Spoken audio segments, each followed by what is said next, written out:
In this video, I want to discuss how to sell a home in 3 easy steps. But first, I want to give a big shout out to our sponsor, Dan Avanzato with North Star Mortgage. If you are looking for a pre-approval, pre-qualification, or a refinance, depending upon where your rate is currently, his information is on the screen.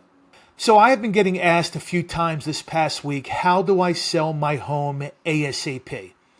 So I have 3 easy steps that you can take to sell your home immediately. And the first one is you must clean and declutter.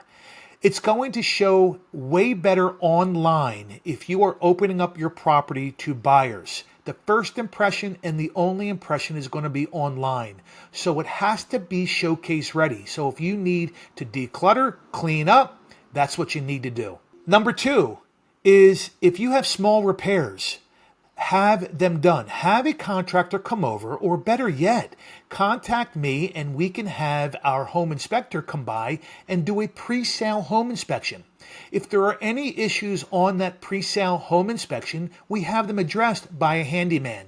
Having your home ready when a buyer is ready to strike is always best. And number 3 is offer the buyer incentives. If you want to get out of your house in 30 days, 45 days, and you want your number, then why don't you offer a buyer some incentive? Say, for instance, you're willing to pay for the buyer's 1% state transfer tax, or you're willing to rent a U-Haul for their moving expenses. You have to offer them incentives if you are looking for the time frame that you want to move in. So there you have it. You have 3 easy steps to put your home on the market and sell ASAP. If you have any questions whatsoever, please reach out to me, my office, make a comment below, shoot us an email. We're always available. There is never any obligation or cost. We hope you enjoyed this video, and we look forward to seeing you on the next one.